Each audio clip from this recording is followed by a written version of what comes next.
अस्सलाम वालेकुम गाइज़, मैं हूँ Ayaz Ashfaq from Usmana Ayaz vlog. Guys आज जिस आइटम का जिस प्रोडक्ट का रिव्यू करना है वो है टीथ के हवाले से। अक्सर लोगों को दांतों के अंदर कई प्रॉब्लम्स रहती हैं, मतलब दांतों की काफ़ी प्रॉब्लम्स आती है लोगों को। अक्सर दांतों को जो अक्सर इशू होता है, जो मसला होता है वो ये होता है जी दांतों में कीड़ा लग गया है या दांत जो है वो कीड़े ने खा लिए हैं, सारे दांत ख़त्म हो गए हैं, अब दांतों के ऊपर खोल चढ़ाना है, ये करना है वो करना है। तो दांत का जो इशू है ना, ये बहुत बड़ा इशू होता है और इसके ऊपर जो है बड़े ज़्यादा एक्सपेंस भी लगते हैं। जिस वक्त आप दांतों को सही कराने के लिए जाते हैं ना, तो इसके ऊपर जो है ना डॉक्टर की बहुत ज़्यादा फीसिस लगती है, बहुत ज़्यादा यानी कि जो है वो ख़र्चा आता है। तो जो दांतों के जो इशू होते हैं, मुख्तलिफ डिफरेंट प्रॉब्लम्स होती हैं, उनका जो है ना खाली पेस्ट के साथ उनका प्रॉब्लम हल नहीं होती है। इसके बाद जो है और भी यानी कि कई प्रोडक्ट्स आती हैं, कई चीज़ें आती हैं जो आपके दांतों के लिए होती हैं। आप जो है मतलब उन चीज़ों को अगर आप इस्तेमाल करते हैं, रेगुलर यूज़ करते हैं, तो आप ऐसी जो प्रॉब्लम्स आती हैं कि दांतों मतलब दाढ़े जो अक्सर यहाँ पे पाकिस्तान के अंदर लोगों के साथ मसला रहता है कि दाढ़ जो है वो रेशे की वजह से या रेशे की प्रॉब्लम बनती है या सलाइवा अक्सर। अच्छा, बाज़ लोगों ना मुंह के अंदर सलाइवा बहुत ज़्यादा रहता है, जिसे बलगम बोलते हैं। तो बलगम अक्सर बात करते हैं तो वो जो है दूसरों के मुंह पे आबशार फेंकते हैं। वो दूसरा भी जिस वक्त देखता है कि यार ये मेरे मुंह पे आबशार गिर रही है, ऐसी भी अक्सर प्रॉब्लम होती है। और बाज़ यानी कि ना लोगों को ये प्रॉब्लम होती है कि उनके मुंह से स्मेल आती है, तो वो बड़े ना यानी कि बात करते हुए कॉन्शियस फील करते हैं या हिचकिचाहट किसी से बात करते हुए फील करते हैं कि यार मेरे मुँह से जो है वो स्मेल आ रही है। तो वो जो अनप्लेजेंट स्मेल होती है तो वो लोग जो है वो अच्छा नहीं फील करते। और अक्सर जो है ना ऐसी स्मेल अगर आपके मुंह से आती है, आपके माउथ से ऐसी स्मेल आती है, तो वो जो आपको जो दूसरा आपकी प्रेजेंटेशन जो अगर एक्सप्रेशन जो होता है ना, वो अच्छा नहीं इंप्रेशन जाता। और कहते हैं कि first impression is last impression. जैसा आप किसी को अपना पहला तासुर देते हैं, वही आपका लास्ट तासुर अगले के सामने रहता है। तो आप जो है आप लोगों को इस तरह की जो है वो मतलब इन चीज़ों से बचने के लिए जो है आज का जो हमारा जिस प्रोडक्ट के ऊपर हम रिव्यू करने जा रहे हैं ना, वो है जी माउथ वाश। और माउथ वाश मैंने लिया है लिस्ट्रीन का। तो अब हम चलते हैं अपने रिव्यू की तरफ और लिस्ट्रीन के माउथ वाश को रिव्यू कर। मेरे सामने आप देख रहे हैं कि मेरे सामने जो है लिस्ट्रीन का माउथ वाश पड़ा हुआ है। लिस्ट्रीन के माउथ वाश में आप देख रहे हैं इस वक्त कितने कलर्स मौजूद हैं। तो गाइज़ इसके अंदर जो मेड आते हैं ना, पहले मैं आपको वो बताता हूँ। इसके अंदर टोटल 3 मेड आते हैं। एक आता है थाईलैंड मेड, एक आता है इंडोनेशिया मेड और एक आता है इटली मेड। तो ये जो सारे कलर आप मेरे सामने देख रहे हैं ना, ये सारे कलर जो हैं ये हैं इस वक्त इटली मेड। और ये वाला जो है ये मेरे सामने पड़ा हुआ है इस वक्त इंडोनेशिया मेड। इसके अलावा इसमें थाई मेड भी आता है। वो थाई मेड मेरे पास इसके अंदर अवेलेबल अभी इस वक्त नहीं है, तो थाई मेड में आपको यानी कि वो नहीं दिखा सक रहा, लेकिन कोई डिफरेंस इतना ज़्यादा नहीं होता। सिर्फ आप इसके बैक पे जिस वक्त इसको पढ़ते हैं तो आपको यानी कि वहाँ पे देखने को मिलता है कि ये कौन सा मेड है। तो गाइज़ ये जो है ये यानी कि जो माउथ वाशेस है ना, ये डिफरेंट है यानी कि आपकी ज़रूरत के हिसाब से हैं। मतलब बाज़ लोगों को अपने माउथ के अंदर जो है वो कूलिंग यानी कि इफ़ेक्ट चाहिए होता है, तो उसके लिए कूलमेंट आता है। अगर बाज़ लोगों के जैसे जो है वो स्मेल, जैसे कि मैंने आपको पहले बताया कि बाज़ लोगों के मुंह से यानी कि स्मेल आती है, उसके लिए फ्रेश ब्रीथ आता है। और इसके अलावा टोटल केयर आता है। इसके अलावा डिफरेंस आते हैं ये तो ये डिफरेंस आते हैं। अब गाइज़ इसमें जो आता है ना, इसमें नॉन जेन्युइन का तो नहीं इशू आता, इसमें नॉन जेन्युइन का इशू नहीं आता। इसमें जो इशू आता है ना, वो रीडेट एक्सपायरी, या बाज़ार में आपको एक्सपायरी माल देखने को मिलेगा या रीडेट माल देखने को मिलेगा।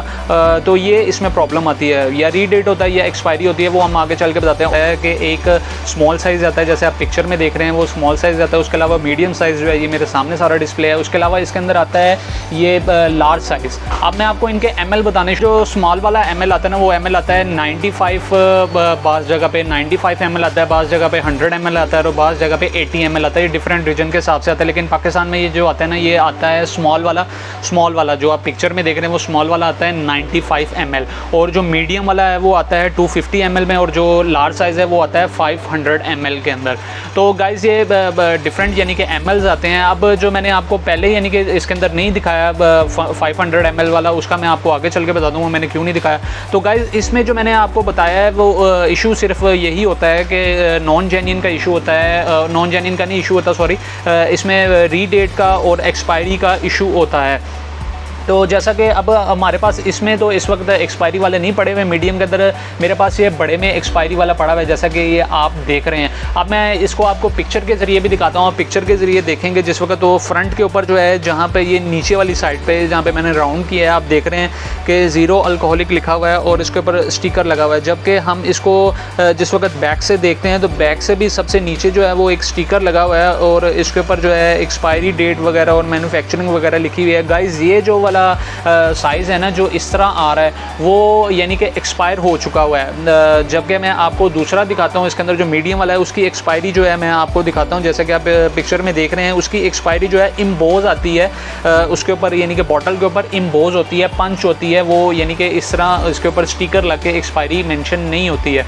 तो इसकी तो यानी कि ये बड़े वाला मैंने आपको बताया कि जो मार्केट में ये जो है ये इस वक्त जो मेरे पास है ये यानी कि रीडेट वाला है, रीडेट है इसका, ये ऑलरेडी एक्सपायर हो चुका है। तो अगर आपको ऐसा कोई नज़र आए, आपने उसको बाय नहीं करना वो, क्योंकि एक्सपायर हो चुका है और उसको रीडेट किया गया हुआ है।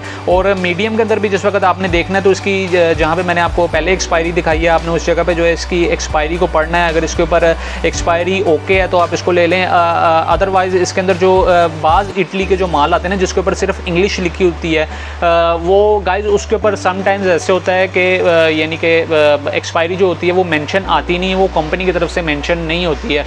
तो अगर कोई इंग्लिश वाला यानी कि टोटल ओवरऑल इंग्लिश वाला माल हो और उसके ऊपर यानी कि इटली लिखा हो और उसके ऊपर एक्सपायरी मेंशन ना हो तो आप उसको इजीली बाय कर लें, क्योंकि सम बॉटल्स के ऊपर जो है वो एक्सपायरी मेंशन नहीं होती है। जो इंग्लैंड के जो सम लिस्टरिन के माउथ वॉश आते हैं उनके ऊपर एक्सपायरी मेंशन नहीं होती है। अब गाइज मैंने आपको इसको मैं बता दिया कि जो है ये मतलब लिस्टरिन माउथ वॉश का जो प्रॉब्लम है वो क्या है, इसमें यानी कि एक्सपायरी का प्रॉब्लम है।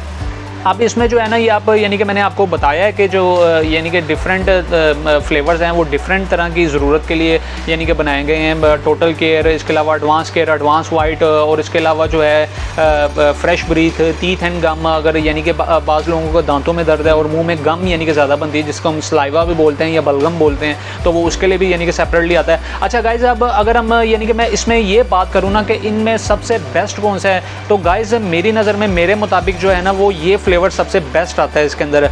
ये जो है इसको हम इसके ऊपर ओरिजिनल यानी कि बोलते हैं लिस्टरिन माउथ वॉश ओरिजिनल। अच्छा, समटाइम्स जब किसी के सामने ओरिजिनल बोलते हैं ना तो वो ये समझते हैं शायद 2 नंबर वाला भी है, तो नहीं, ये ऐसे नहीं है। ये कंपनी की तरफ से इसके ऊपर ओरिजिनल लिखा हुआ था, ये यानी कि एक ओरिजिनल यानी कि उनका फर्स्ट यानी कि जो होता है लॉन्च, ये उसको ओरिजिनल बोलते हैं। तो इसमें जो है ना ये सबसे बेस्ट होता है। अगर आप इसको यानी कि जिस वक्त माउथ वॉश करेंगे तो उस वक्त तो है जो आपको बहुत सारी मुँह में जलन होगी, आप जलन को फील करेंगे, लेकिन जिस वक्त आप इसको यूज़ करके फारग होंगे इसके बाद आपने जो है दोबारा पानी के साथ माउथ वॉश नहीं करना। सिंपल इसको जिस वक्त यूज़ करेंगे, इसके कैप का जितनी क्वांटिटी कितनी यूज़ करनी है वो इसके ऊपर कैप है, आप जितनी कैप है इसके अंदर, कैप के अंदर इसको यानी कि डाल के जो है उतना माउथ वॉश उसका यूज़ कर सकते हैं। आपके मुंह से एक तो दांतों के जो आप के अंदर ब्रशेस के बाद जो जर्म्स रह जाते हैं वो ख़त्म हो जाएंगे। उसके अलावा आपके माउथ से जो स्मेल आती है वो आपको स्मेल प्रॉब्लम दूर हो जाएगी, और दूसरे अलावा दांतों का दर्द और किसी भी तरह का और प्रॉब्लम जो होती है वो साथ साथ ख़त्म होती जाती है। जो दांतों के अंदर जो टार्ट जो वगैरह जमी होती है आपके दांतों के साथ, जो येलोइश, अक्सर आपने दांतों को देखा होगा कि आपके दांतों के अंदर वाली साइड से भी येलोइश होते हैं, तो ये उस चीज़ को भी कवर करता है। तो इसका जो यूज़ करने का तरीकाकार ये है, वो आप ब्रश के बाद जो इसको यूज़ कर लें। उसके अलावा अगर आपको दांतों का ज़्यादा मसला है तो आप खाने के बाद जो है इसको एक दफ़ा माउथ वॉश कर लिया करें, तो आपके दांतों की जो सारी प्रॉब्लम है वो ख़त्म हो जाती है। तो गाइज़ ये मैंने आपको बता दिया है इसमें सबसे बेस्ट कौन सा है। तो क्वालिटी के लिहाज से जो है वो मेरी नज़र में जो है वो ओरिजिनल जो फ्लेवर इसके अंदर आता है, आप उसको यूज़ करें, आपके दांतों के कई मसले जो हैं वो ख़त्म हो जाएंगे। क्योंकि हम यानी कि आजकल के जो जनरेशन है वो बर्गर बच्चे यानी कि उनको गिना जाता है, तो हम रोज़ाना जो है बर्गर्स खाते हैं, बॉटल्स पीते हैं, मुख्तलिफ़ किस्म के जो ड्रिंक्स पीते हैं, और उसके अलावा पिज़्ज़ाज़ वगैरह खाते हैं, तो हमारे दांतों में जो है ऐसे इश्यूज़ आ जाते हैं, केचप वगैरह की वजह से जर्म्स जो हैं वो हमारे दांतों में रह जाते हैं। तो ये जो है आप इस माउथ वॉश को जो है यूज़ करके जो है ओरिजिनल जो फ्लेवर है इसमें, लेकिन अगर आप दूसरों को भी यूज़ करना चाहें तो आपने अपने डिफरेंट ज़रूरत के हिसाब से इसको बाय कर सकते हैं। तो गाइज़ ये तो मेरा आज तक का रिव्यू था। अब हम चलते हैं वीडियो के दूसरे हिस्से की तरफ, जिसमें हम करेंगे कुरानदाजी, और कुरानदाजी करके देखना है कि हमारा 14 जो गिव अवे क्वेश्चन किया था हमने, 14 गिव अवे क्वेश्चन हमारा ये था कि डक शैम्पू जो है 250 ml वो क्या मेड आता है। अब देखते हैं चलकर किसने उनका आंसर किया है और देखते हैं हमारा विनर कौन है। तो वीडियो के दूसरे हिस्से की तरफ तो गाइज़ अब हम चलते हैं अपनी वीडियो की तरफ। मैं चलता हूँ और वीडियो में चल के देखते हैं हमें किन किन लोगों ने जो है वो कमेंट किया है। तो जी मैं वीडियो की तरफ आ गया हूँ। वीडियो में आके जो है मैं न्यूज़ पे क्लिक करके सबसे लास्ट पर जाएंगे। तो पहला आंसर आया है अज़रा अयूब 1, उमैर हयात 2, ज़हीर अहमद 3, अयाज़ 4, हबीबा भट्ट 5 और कामरान के 6, सादी भट्ट 7 और जवेरिया ख़ान 8। और इसके अलावा जवेरिया ख़ान यानी कि हमें ये कह रही हैं कि गोल्डन पर्ल के ऊपर रिव्यू दें, फिशल किट के ऊपर, सॉरी गोल्डन पर्ल फिशल किट के ऊपर। तो गोल्डन पर्ल फिशल किट के ऊपर ऑनेस्टली अगर मैं आपसे ये कहूँ कि जो ये गोल्डन पर्ल है एक पाकिस्तानी प्रोडक्ट, पाकिस्तानी आइटम है, और मेरा जो काम है, जो जिस काम से मैं बिलोंग करता हूँ, मैं इम्पोर्टेड कॉस्मेटिक्स से यानी कि बिलोंग करता हूँ। तो ऑनेस्टली अगर मैं आपसे ये कहूँ, मेरा ये कहना मेरे लिए थोड़ा मुश्किल होगा, उसके ऊपर रिव्यू देना मेरे लिए थोड़ा मुश्किल होगा, लेकिन मैं आपको एक ईजी और बेस्ट वे बता देता हूँ। जिस वक्त भी आप गोल्डन पर्ल एक कंपनी है, पाकिस्तानी कंपनी है, एक फेमस कंपनी है, तो जिस वक्त भी आप कोई भी प्रोडक्ट बाय करें ना, तो आप पहले उनका बैकग्राउंड देखें कि उनके बाकी प्रोडक्ट्स के हवाले से उनका कैसा बैकग्राउंड है। अगर तो उनका बैकग्राउंड अच्छा है, जैसे गोल्डन पर्ल का एक बैकग्राउंड अच्छा है, तो आप इनकी किसी भी प्रोडक्ट को ईजिली बेफिक्र होकर यूज़ कर सकते हैं, उसमें आपको कोई भी प्रॉब्लम नहीं आएगी। और तो गाइज़ अब हम अपने कुरानदाजी की तरफ चलते हैं और कुरानदाजी की तरफ चल के हमें देखते हैं कि हमारा आज का विनर कौन है। तो 8 आंसर आए थे। 8 आंसर के अंदर अब मैं करूँगा इसको शेक, और शेक करके जो है इसके अंदर से मैं निकालने हैं 2 पर्चियाँ, और ये निकली ये पर्ची ज़रा इकट्ठी हो गई थी, तो इसको ज़रा दोबारा से शेक कर लेते हैं। इसको करते हैं शेक, और शेक करके जो है इसके अंदर से निकालते हैं 2 पर्चियाँ। ये पर्ची निकली गाइज़ 1 और इसके अलावा ये निकली 2। तो ये हमारे पास टोटल आ गई हैं 2 पर्चियाँ, और 2 पर्चियों में हमारे पास एक फ़ाइटर है और एक जो है वो विनर है। अब इसको करेंगे आपस में शेक, और शेक करके ऐसे फेंकेंगे और हम पकड़ेंगे जी एक पर्ची को। तो ये हमारे पास एक पर्ची आ चुकी है। ये जो दूसरी है ये भी आज उछल के आने की कोशिश कर रही है, तो देखेंगे जी भी आज कौन उछल के हमारे पास आ रहा था, लेकिन हमने उसको नहीं पकड़ा भाई। आज नहीं, आज मैंने इसको ऑलरेडी पकड़ लिया था, फिर मेरे पास आयो, इसलिए आज उस पर्ची को नहीं पकड़ेंगे। आज इस वाली पर्ची को पकड़ेंगे और पर्ची को पकड़ के देख के खोल के देखते हैं कि भाई आज का हमारा विनर कौन है। तो जी हमारे जो विनर है ना, वो विनर हैं जी जवेरिया ख़ान। और जवेरिया ख़ान आपको हो मुबारक, आप काफ़ी देर से जो थी वो हमें आंसर कर रही थी, तो आपका जो था वो इनाम नहीं था निकल रहा, तो आपको हो मुबारक। आप हमारे यानी कि आज जो हमारा 14 गिव अवे जो क्वेश्चन था, आप उसके विनर हो चुके हैं। आप 14 गिव अवे आपको मिलेगा।